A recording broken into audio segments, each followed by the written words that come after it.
kasih kita punya pemimpin acara pada sabat ini dan semua petugas-petugas yang bersama saya di hadapan kita pada sabat ini.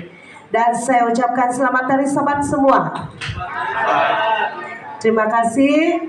Dan saya nampak masa kita sudah sedikit berlalu seperti dalam jangkaan kebaktian agung selesai. Tetapi tidak apa, kita akan teruskan pada masa ini. Saya minta kru media untuk oke, sampai yang kita nampak di sini kita punya pelajaran pada sabat ini. Baik, sebelum saya bacakan pelajaran kita pada sabat ini, sekali lagi saya ingin membawa semua kita di gereja ini untuk tunduk kepala dan mari kita berdoa. Bapa kami dalam kerajaan surga, pada saat ini kami menyerahkan pelajaran ini di hadapan-Mu ya Tuhan, untuk kami dengar dan kami mengerti segalanya apa isi pelajaran yang kami akan dengar. Tuntun kami sepanjang pelajaran ini bersama dengan kami pada sabat ini. Begitu juga kami semua anggota di dalam gereja ini diberkati dengan Roh Suci dan Roh Kudus yang telah Tuhan sertakan pada kami semua dalam gereja ini. Ini semua kami serahkan dalam nama Yesus Juru Selamat kami. Amin. Terima kasih. Oke, seperti kita dengar dari mula kita di kebaktian agung pada sabat ini, saya perhati dan saya dengar keywords ataupun kata kunci kita pada sabat ini ialah bawa yang hilang, bawa yang sesat, cari yang hilang, cari yang sesat. Kedua-dua perkataan ini sama. Oke, hilang, sesat. Oke, cuma kalau dalam dimengertikan lagi, kalau dalam guru bahasa Melayu dia lebih mendalam lagi itu sesat. Oke, hilang itu kita boleh cari lagi, tetapi sesat itu dia ada parah sedikit. Dia punya kategori. Jadi baik, pada sabat ini untuk tidak membuang masa, kita akan terus kepada pelajaran yang utama yang kita harus dengar melalui kata kunci yang kita dengar daripada lagu pembuka kita, lagu istimewa, begitu juga cerita kanak-kanak. Jadi ini untuk kita semua pada sabat ini, di mana pelajaran ini bukan ditulis oleh saya, tetapi dia telah disediakan dan telah dihasilkan oleh Pelayanan Wanita General Conference yang ditulis oleh Joanna Daniel. Mereka ini adalah pakar-pakar dalam penulisan khotbah mengenai hari penekanan, End It Now. Oke, kami semua di sini bertugas. Kamu nampak semua wanita kan? Sebab ini adalah program utama yang harus kami jalankan dalam program End It Now. Oke, baik, kita tinggal pada tajuknya begitu besar. Dia punya tersirat kalau bagi saya. Oke, tersirat ini yang macam kita mau mengerti, mau paham lagi dia lebih dalam. Oke, kalau tengok dari segi tersurat, pergi dan carilah domba-dombaku. Bagi yang anak-anak di sini nampak visual dia, apa nama nih? Ini apa nama kamu? Apa kamu nampak di sini? Oke, adakah kita mau cari kambing? Oke, bukan kan? Ini sebagai perumpamaan kita pada sabat ini, sebab ini adalah yang diceritakan dalam Alkitab. Domba-dombaku. Domba-dombaku itu adalah kita semua. Oke, dia tidak kira bangsa, agama ke apa, tetapi pada sabat ini kita menekankan pelajaran untuk kita semua di bawah gereja Seventh-day Adventist. Baik, kata kuncinya yang pertama, saya pandai kan ini. Next slide macam mana? Oke, yes. Saya jarang guna ini, tapi tidak apa. Terima kasih karena dia berfungsi untuk kita semua. Karena anak manusia datang untuk menyelamatkan yang hilang. Matius 18 ayat 11. Inilah kunci kita punya pelajaran hari ini yang membawa topik kita, bagaimana, apa fungsi kita untuk menyelamatkan yang hilang. Oke. Yang hilang itu bermaksud dalam perumpamaan ini daripada Lukas 15 ayat 3 hingga 6. Lalu ia mengatakan perumpamaan ini kepada mereka. Siapakah di antara kamu yang mempunyai 100 ekor domba? Dan jikalau ia kehilangan seekor di antaranya, tidak meninggalkan yang 99 ekor di padang gurun, dan pergi mencari yang sesat itu sampai ia menemukannya.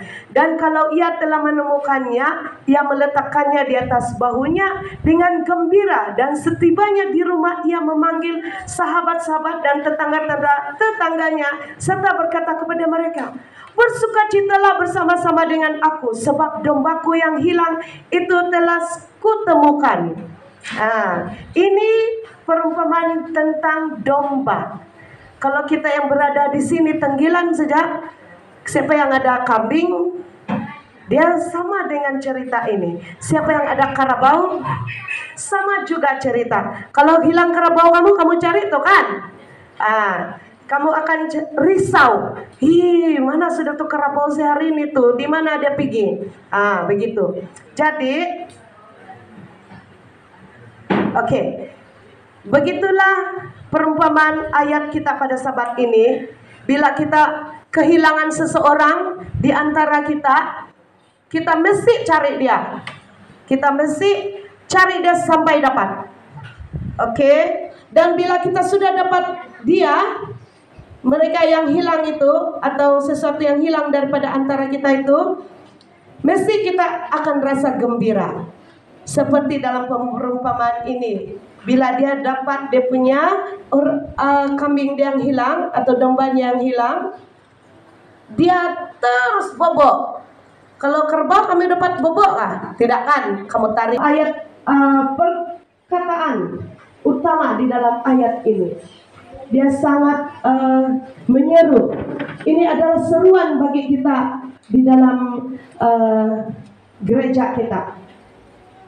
Bila kita nampak domba-domba itu sendiri di antara kita, anggota kita, baik dia belia, baik dia anak-anak, baik dia dewasa ataupun warga emas yang pernah kita kenal di dalam gereja Seventh-day Adventist, terutamanya di dalam area kita, gereja Pandan. Bila kita lihat di dalam ayat ini, yang lemah, di sini bila saya terbaca nih, domba-domba itu sendiri tidak kamu gembalakan, terus tersentuh di hati saya sendiri bila pelajaran ini saya baca. Dan ini adalah untuk kita semua, seruan untuk kita semua. Yang lemah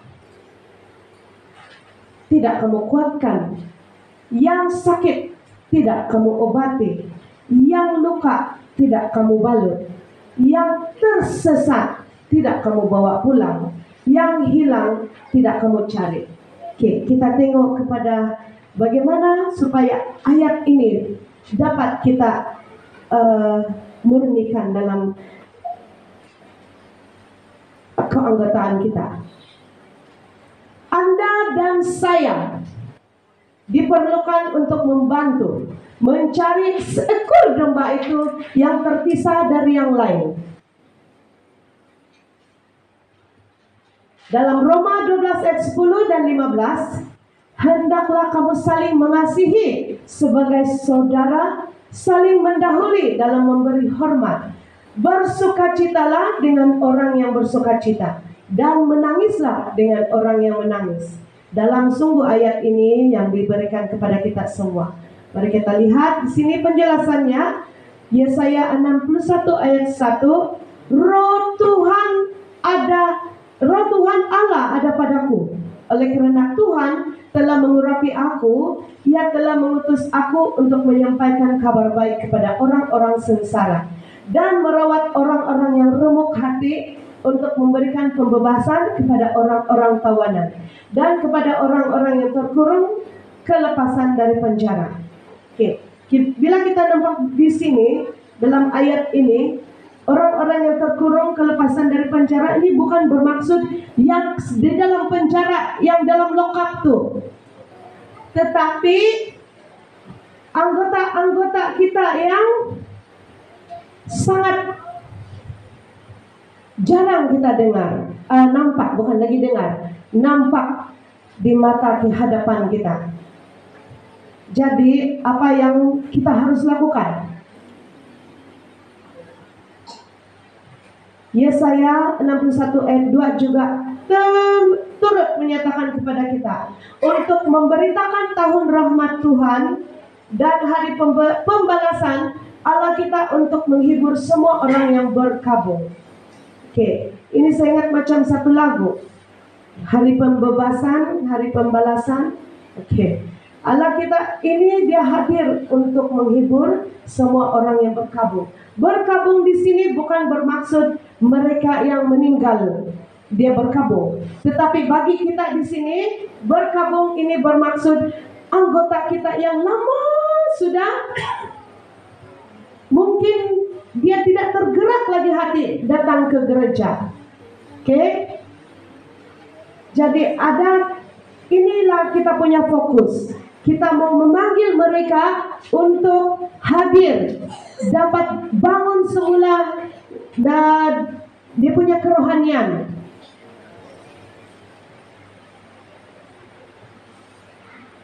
Yesaya 61 ayat 3 juga menyatakan di sini untuk mengaruniakan kepada mereka perhiasan kepala ganti abu, minyak untuk pesta ganti kain kabung, nyanyian puji-pujian, ganti semangat yang pudar, supaya orang yang menyebutkan mereka pohon terbanting kebenaran, tanaman Tuhan untuk memperlihatkan keagungannya. Ini macam satu kalau saya baca daripada ayat ini, dia sastra betul. Oke? Tapi apa yang kita mau di sini adalah kita yang ada di dalam gereja ini, kita ada kekuatan, kita ada bakat, atau kita ada kekuatan untuk sharing atau berkongsi iman kepada mereka yang berkabung tadi, ataupun mereka yang dalam penjara. Jadi kita gunakan semua apa yang kita ada. Mungkin kita hadir kepada mereka dengan membawa mereka puji-pujian, hadir bersama mereka memberikan lagu, bukan saja pelajaran firman Tuhan, tetapi mungkin kita boleh hadir kepada mereka dengan membawa lagu-lagu yang menghiburkan mereka. Oke, supaya mereka akan terasa semula kehadiran Tuhan dan keagungan Tuhan di dalam jiwa mereka.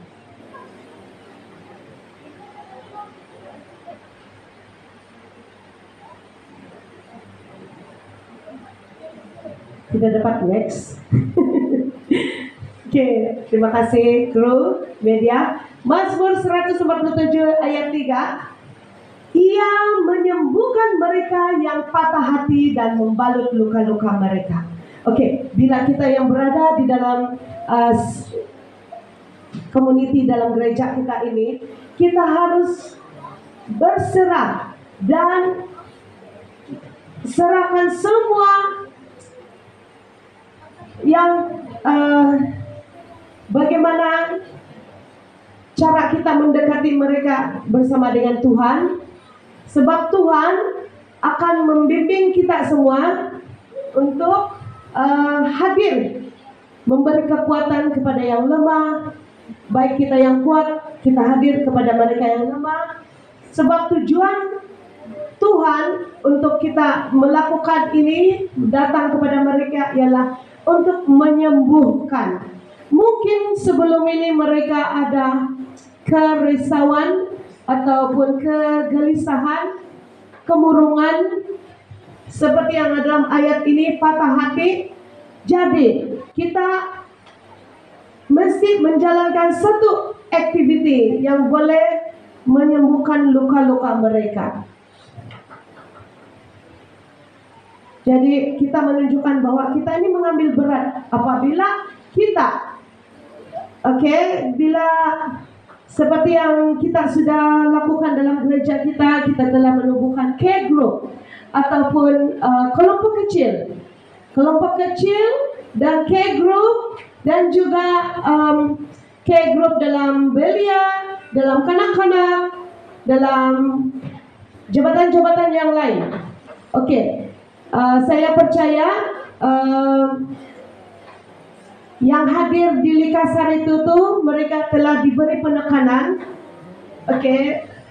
tentang bagaimana kita mengambil berat keperluan mereka mungkin yang anggota kita sebelum ini, tetapi sudah berhijrah kepada anutan yang berbeza.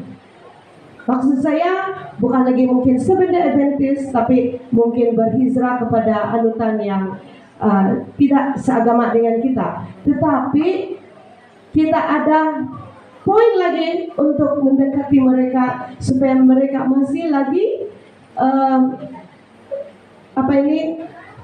ada hati, ada iman dan percaya kepada Yesus Kristus penyelamat dia dalam hidup dia. Jadi apabila kita mendekati mereka yang sangat memerlukan ini, bagi mereka yang hilang, bagi mereka yang sesat, atau mereka membutuhkan keperluan untuk penghiburan seperti memberi sokongan, sekiranya mereka pernah kemurungan atas sebab beberapa faktor, mungkin kehilangan orang yang tersayang, ataupun kegelisahan dia tidak mendapat sesuatu yang diimpikan. Inilah yang kita perlu buat. Mendengar, apabila kita datang kepada mereka, bukan kita terus jangan lantunkan perkataan yang nakurogesyo, lahir kena tak may sambayang begitu. Jangan kita guna perkataan yang begitu, sebab dia seolah-olah walaupun singkat, ringkas dia punya perkataan, tapi dia dibilang dalam pelajaran ini dia sangat memberi kesan yang mendalam. Jadi kita ada cara, mungkin kayak grup dalam gereja ini dan kelompok kecil akan nanti dibimbing cara bagaimana menyatakan untuk penekanan, bagaimana memanggil mereka semula yang mungkin lama sudah tidak pergi sembahyang bersama kita, yang derang di rumah sejak, tapi kita percaya mereka masih mempercayai Tuhan. Kita tidak boleh menghakimi mereka, oh nolihuan nolihuan, tidak boleh. Jadi itulah dia bilang di sini, kayak secara ringkas, apa yang maksud saya tadi ini, mendengar tanpa menghakimi.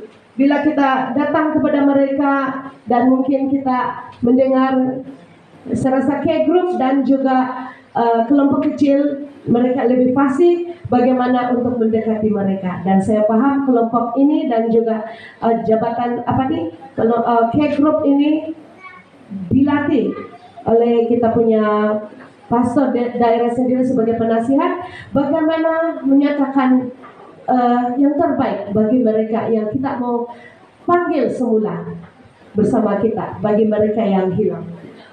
Yaitu kedua, memilih untuk tidak meminggirkan mangsa selepas pendedahannya tentang penderitaan yang dialaminya. Kayak penderitaan di sini bukan yang dia kena pukul lah, mungkin penderitaan dia, mungkin apa yang dia rasa dalam hidup mereka, kenapa dia tidak datang bersama kita. Ketiga, menyediakan kehangatan, keselesaan dan sokongan autentik yang mendorong ke arah penyembuhan. Ini bahasa ilmiah nih. Bila kita melihat di sini ayat-ayat dia memang sangat tinggi dia punya maksud. Kita menyediakan kehangatan, bukan pergi peluk dia, tetapi kita memberi dia dorongan dengan firman-firman Tuhan. Kita beri dia keselesaan, kita beri dia masa untuk datang kepada kita di dalam gereja ini.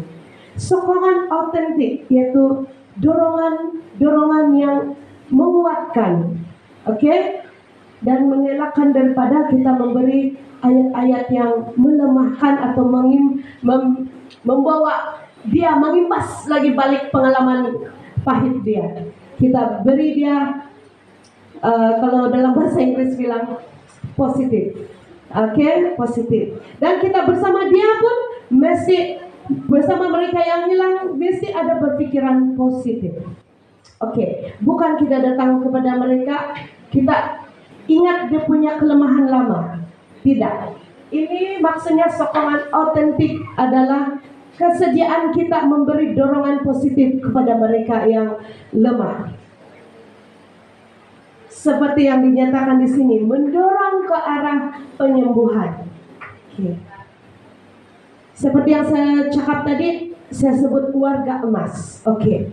Memang warga emas mungkin yang tidak sudah larat pergi ke gereja. Seperti saya ingat lagi nenek saya dulu, dia kami kasih jalan dia di kursi roda, dia masih bersemangat. Tapi sehingga dia tidak boleh digerakkan lagi, tidak boleh kena masih bingkuk lagi badan dia, terpaksa dia bed stranded. Jadi itu maksudnya bukan mereka sudah lemah di dalam gereja, tetapi mereka tidak lagi mampu untuk hadir dari segi fisikal.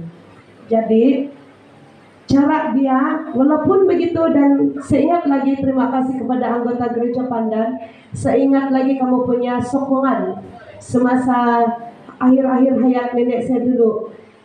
Kamu datang setiap Sabat memberi pujian. SFJ selalu datang untuk memberi nyanyian-nyanyian merdu, memberi sokongan, sebab mereka yang warga emas sentiasa boleh mendengar sehingga hayat dia terakhir. Oke, seterusnya bagi mereka yang bukan warga emas, yang mampu lagi kita datang kepada mereka, fisikal dia cukup kuat, tetapi mungkin kerohanian dia sudah sangat level dia sangat rendah. Kita harus berterus terang mengenai bahaya penderaan. Oke, bahaya penderaan di sini bukan yang kita pergi pukul, bukan begitu. Mungkin harus kita ada ketelusan tentang mungkin juga ada yang saya dapat baca di sini, mereka yang kemurungan.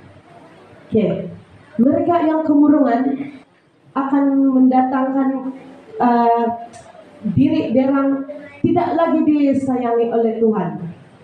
Dan di sini derang akan berpikir, tidak sudah guna hidup saya ini. Begitu. Saya rasa ini, dan ini penekanan utamanya bagi yang jiwa-jiwa belia. Kita mau supaya sekiranya ada ini berlaku, kita kena hentikan dengan segera. Kita kena hadir bersama mereka agar kemurungan mereka hilang, dan tiada niat mereka untuk menyatakan sesuatu pada diri dia yang dia tidak guna. Jadi kita kena hadir untuk memberikan dorongan positif yang membawa kepada hidup kasih balik itu keimanan dia. Ini saya ada pengalaman sendiri dalam keluarga saya. Oke. Saya pernah struggling ini untuk adik saya sendiri. Selepas saja bapak saya meninggal disebabkan COVID-19 yang sangat mengejut itu, adik saya jatuh dalam kemurungan. Dan setiap kali dia pulang, dia akan tidak mau bercakap dengan siapa saja yang datang, baik pastor kah yang datang mendorong dia akan cakap, I hate God. Ini adalah belia. Jadi cara dia, saya nampak bertahun-tahun juga kami coba struggling bersama dia dan bersama dengan pastor yang ada di Tamparuli. Akhirnya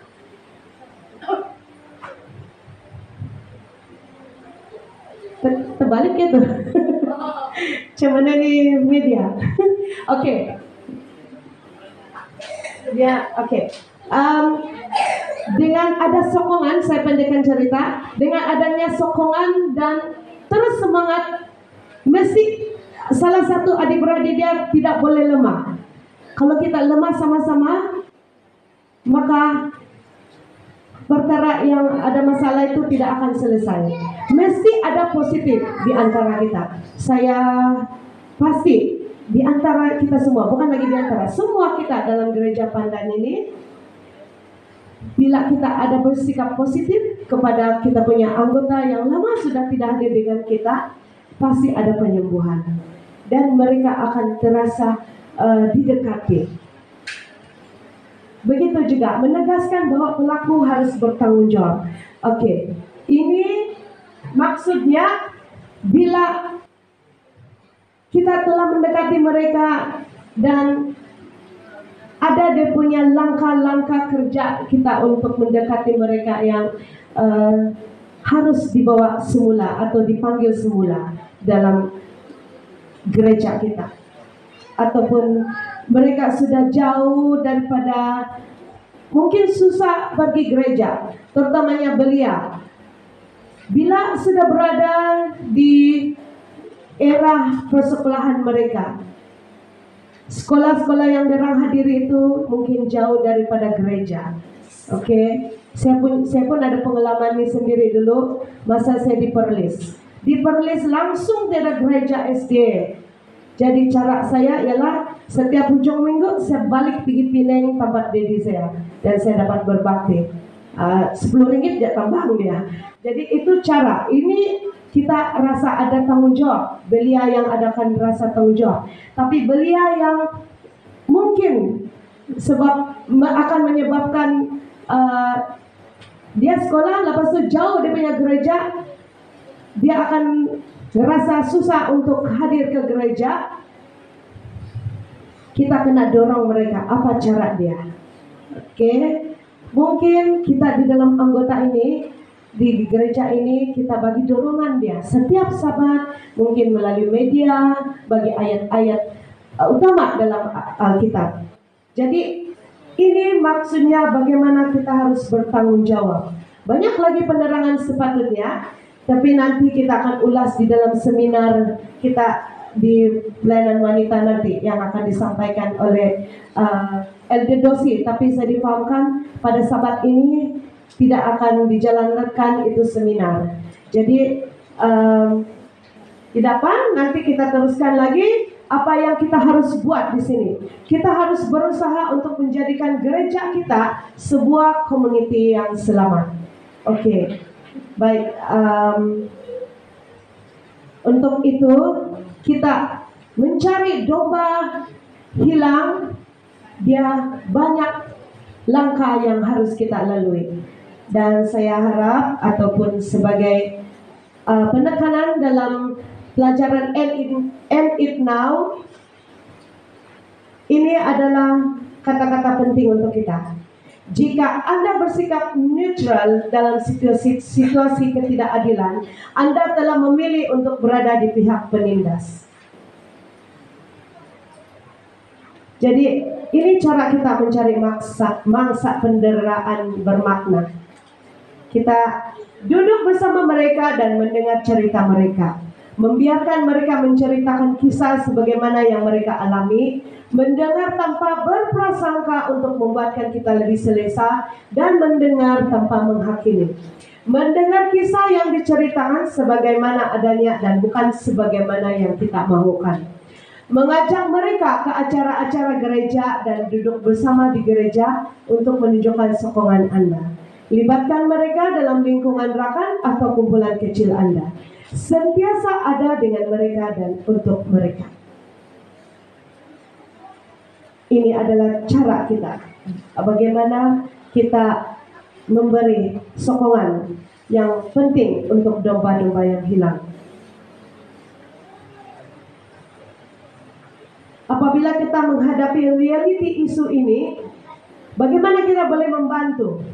Menetapkan perancangan untuk mencari yang hilang, mewujudkan persekitaran sifat toleransi terhadap penderaan, mengatakan tidak terhadap keganasan dan bekerja sama untuk mengakhirinya sekarang, memberikan sokongan kepada mangsa penderaan, bersuara untuk bahwa ia berlaku di gereja kita dan juga masyarakat kita, bantu mereka untuk sembuh.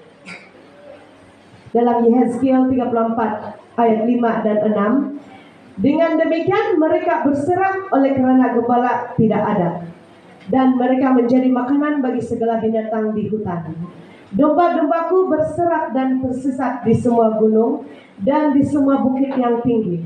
Ya, di seluruh tanah itu domba-dombaku berserak, tanpa seorang pun yang memperhatikan atau yang mencarinya. Dalam ayat ini, jika mereka yang berserak seperti dalam ayat ini, disebabkan tiada gembala yang hadir dengan mereka, mereka mungkin akan hancur, hilang di mata kita. Begitu juga perhatian kita semua. Kita harus memberi perhatian supaya jangan ada seorang pun yang kita cari tanpa, maksud saya, jangan biarkan tiada yang mencari mereka yang hilang. Maksud saya, Jadi, adakah Anda akan menjawab, ya Yesus, aku akan pergi?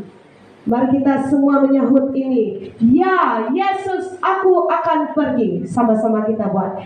Ya Yesus, aku akan pergi. Ini seperti slogan kita, I will go.